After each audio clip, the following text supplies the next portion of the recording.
이용한 조직검사, 티눈, 표피 낭종의 간편한 치료 방법입니다.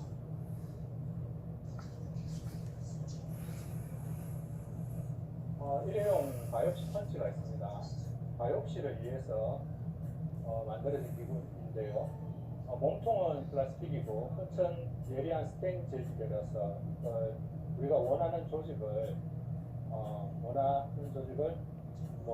아주 부드럽게 잘 절단을 할 수가 있습니다.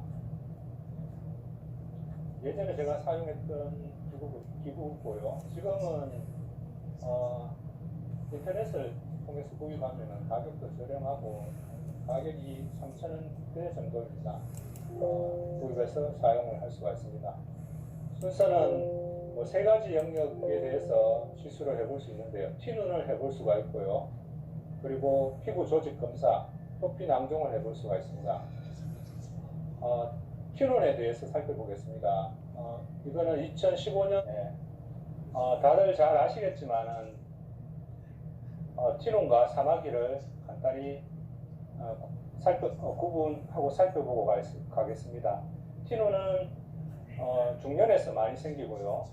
사마귀는 10대와 소아들에게 많이 생깁니다. 티눈은 가장 많이 압력을 받는 부위에 피부의 각질층이 두꺼워진 것이고 가장 압력을 많이 받는 발바닥 부위에 생기고 사마귀는 발의 어느 부위에도 보통 옆으로도 생깁니다. 그러니까 압력과 관계없는 부위에 생기는 것은 사마귀라고 보시면 됩니다. 통증은 티눈은 수직으로 누르는 힘에 의해서 통증을 호소하고 사마귀는 우리가 손으로 집었을 때 핀치트 집었을 때 통증을 주로 호소합니다. 티눈은 원인이 제거가 되면 압력이 좀 줄어들게 되면 좋아지는 경향이 있고요. 사마귀는 바이러스 질환이니까 생긴 지 얼마 안 된 사마귀는 자연스럽게 없어질 수도 있습니다. 제가 치료는 티눈은 펀치를 이용해서 시술을 하고 있고요. 사마귀는 CO2 레이저로 시술하고 있습니다. 많이 보다 보면은 저도 처음에는 좀 감별이 좀 어려웠었는데 많이 보다 보면은 감별할 수가 있고요. 사마귀는 우리가 표면을 깎았을 때 스럼부스트 케플리 루프 모세혈관을 혈전에 의한 흑점이 있습니다. 이게 진단에 확진적입니다. 경험을 많이 하다 보면은 눈으로도 감별하는데 크게 어렵지가 않습니다. 발바닥에 압력을 많이 받는 부위에 구동살이 있고요. 그 가운데 티눈이 있습니다. 많이 아파 보이는데 이런 환자들이 견디다가 참다가 이렇게 해서 좀 보존적으로 치료해보다가 안 되면은 통증을 계속 해서 치료가 안 되면은 그때 이제 수술로서 합니다. 저는 주로 발바닥에 티눈을 이제 펀치를 이용해서 수술하고 있습니다. 발가락의 티눈인데요. 저는 발가락 티눈은 주로 보존적으로 치료를 권합니다. 이게 발가락의 5번째 외척에 있으면 티눈으로 오신 환자인데 발가락을 이렇게 잘라내고 수치하면은 피부 긴장이 많이 되고 텐션도 많이 나고 서큘레이션도 좋지 않아서 온도가 잘 안 났더라고요. 그래서 온도가 이제 상처가 벌어지고 인펙션도 오고 그래서 온도 났는데 한 달, 2달 걸리는 경우가 있습니다. 그런 경우가 자주 보는 거, 저도 경험했고 자주 보는 것 같습니다. 그래서 발가락 티눈으로 제가 보존적 치료를 권하니까 이 친구가 계속 아파서 너무 불편했는데 한의원에 갔습니다. 한의원에 가서 침을 맞고 뜸을 했습니다. 제자리에 뜸을 하니까 당뇨도 있는 친구가 인펙션이 왔습니다. 다시 저한테 와서 항생제를 쓰고 주사도 쓰고 드레싱을 며칠 해서 좋아지긴 좋아졌는데 당뇨도 있는 환자들에게 자칫 더 심해지면은 발가락을 절단해야 할 수도 있습니다.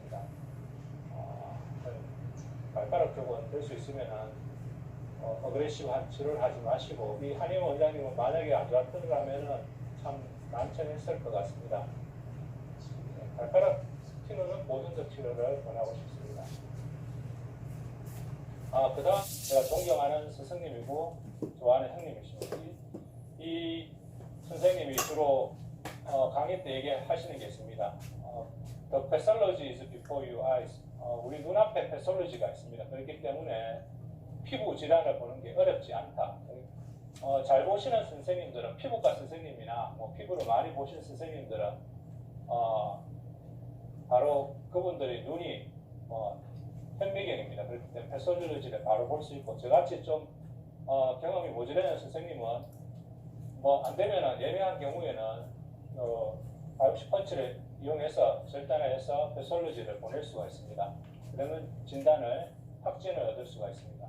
개원 초기에 왔던 환자입니다. 점을 빼달라고 왔는데 피부과 선생님이 의대상이 되는데 지루각화증 같아 보이는데 얼핏 보기에는 자세히 보면 표면이 약간 울퉁불퉁하고 소똥처럼 조금 이상해 보입니다. 그래서 조직 검사를 했고 이분은 에크라인 포로마로 나왔습니다. 저는 치료 경험이 많이 없어서 치료할 수 있는 상급병원으로 전환하였고 제거받고 잘 지내고 있습니다. 후에 하여튼 좀 뭔가 이상할 때 이런 바이옵시 펀치를 이용해서 검사해 볼 수 있습니다. 너무나 잘 알고 계시는 A, B, C, D, E라고 잠깐만 살펴보고 가겠습니다.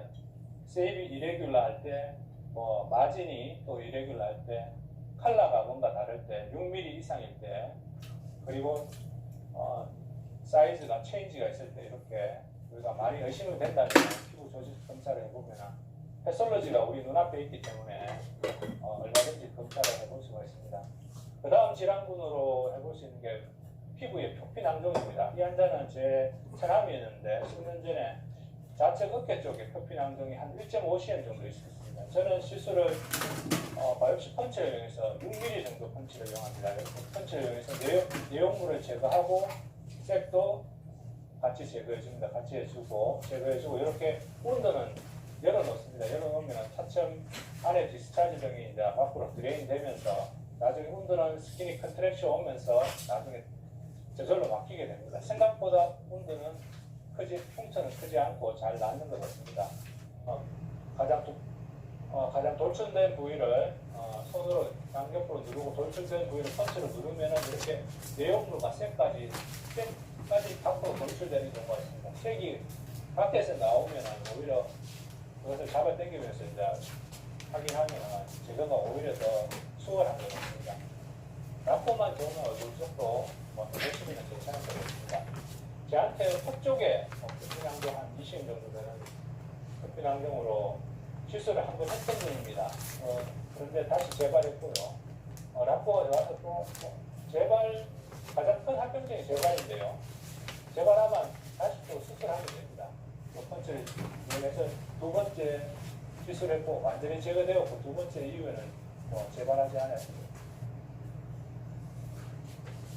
외과계열 선생님은 오늘 제 강의를 보시면은 한 번만 보면 충분히 아실 수 있을 것 같고요. 외과 선생님들도 마음만 있으면은 충분히 하실 수 있을 것 같습니다. 일반과 가정의학 같은 경우도 해보실 생각이 의향만 있으면 충분히 하실 수 있을 것입니다. 그게 어려운 건 아니고 이게 외과적으로는 염증이 갔을 때 밖으로 드레인만 잘해주면은 큰 문제가 없는 것입니다. 오히려 저런 경우 색도 좀 구분 잘 안 되고 그런데 드레인만 디스차지를 밖으로 외부 배출만 잘 되면 오히려 저런 경우가 재발이 더 적은 것 같습니다. 구멍을 한 개 뚫었고요. 조금 더 드레인을 잘하기 위해서 하나 더 뚫었습니다. 저는 예전에 다음 슬라이드 넘어가겠습니다. 겨드랑이에 표피낭종이 있고요. 오래된 표피낭종인데 겨드랑이 쪽은 피부가 이렇게 느슨해서 하기가 수월한 것 같습니다. 시술 전에 혹시 총파가 있다면 이렇게 한번 봐주시면 좋습니다. 깊이, 내부 성상을 알 수 있고 주위 구조물들을 혈관이나 이런 걸 좀 확인해 볼 수 있기 때문에 시술 전에 좀 예측을 하고 알 수 있어서 좋은 것 같습니다. 이독하이 많지는 않고요. 이 영상도 전체가 한 5분 40초 정도네요. 영상 촬영한다고 시간이 조금 더 걸릴 수 있는데 충분히 5분 안에 했을 것 같고 외과 계열 선생님들은 저보다 더 훨씬 빨리 할 수 있을 것입니다. 유튜브 보시면은 세라 이사부라는 선생님이 있습니다. 그분을 보면은 저도 얼굴을 한 번도 못 뵀지만 외과 선생님인데 표피낭종을 제일 잘 하시는 것 같아요. 저는 그분의 세 발의 피도 안 되고 한 100분의 1 정도 실력밖에 안 될 것 같은데 되게 빨리 하시고 하시고 완벽하게 제가 하는 겁니다. 나중에 기회 되시면은 제 영상을 좀 보시고 나중에 유튜브에 세라 2, 4부 영상을 많이 올려져 있거든요. 한번 보시면은 표피낭도 치료해 보시고 싶은 선생님도 충분히 하실 수 있을 것입니다. 펀치하고 내용물을 제거합니다.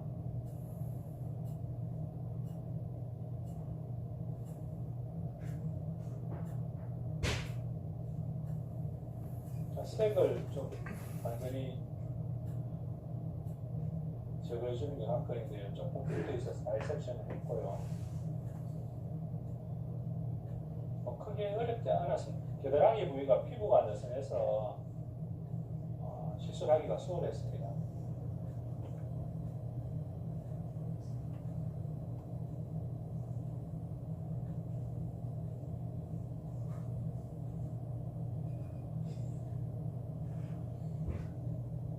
색이 좀 붙어서 다이섹션 했고, 저렇게 온도는 저는 열어놓습니다. 뭐 선생님들 수치 안 하는가 이렇게 하시는데, 뭐 혹시나 이제 남은 디스차지 같은 거, 혹시나 좀 남았는 셋 머티리얼들을 나중에 드레싱하면서 또 제거할 수도 있거든요.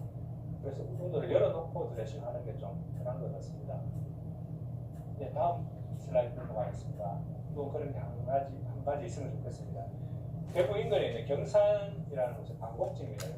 경치가 참 좋고 사진 찍기가 좋습니다. 한 번씩 좀 환자들 건강도 좋지만 우리 자신의 정신 건강을 좀 잘 살펴가면서 잘 힐링하시면 좋겠습니다.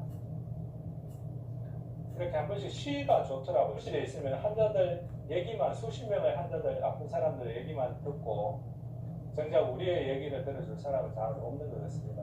저는 스트레스를 푸는 방법이 일주일에 한 번 정도 같은 개월이들끼리 모여서 이렇게 한 번씩 식사하면서 수다 떨고, 그리고 주말에 한 번씩 어쩌다 한 번씩 운동하고 그런 걸로 스트레스를 풀고 있습니다. 의사들 수명이 다른 직군에 비해서 좀 짧다고 합니다. 그 중에 중요한 원인 중에 하나가 멘탈을 잘 관리하는 것 같습니다. 의사 시키는 대로 하면은 오래 살고 의사를 따라 하면은 빨리 죽는다고 합니다. 우리 모두 다 스트레스를 잘 풀어가길 바랍니다. 이런 모임이 됐습니다. 그리고 철갑상어 선생님, 이분 책도 냈던 가정의학 개원이 여선생님이신데요. 이분도 제한테 설명 듣고 제 동영상을 보고 표피낭동을 시술을 했습니다. 이분은 서전의 마인드를 좀 저보다 더 서전의 마인드를 가진 것 같은데 지금은 오히려 저보다 더 잘하시는 것, 저보다 거의 동급이거나 저를 능가하시는 것 같습니다. 요즘은 코로나 예방접종 백신 때문에 바빠서 안 하시는 것 같고요. 관심 있으시면은 올해 해보시면 좋을 것 같습니다. 이상 제 강의를 마치고요. 부족한 강의 들어주셔서 감사합니다. 오늘 오전도 고생 많으셨고요. 오후에도 즐겁고 보람되고 행복한 하루 되시길 바랍니다. 네, 감사합니다.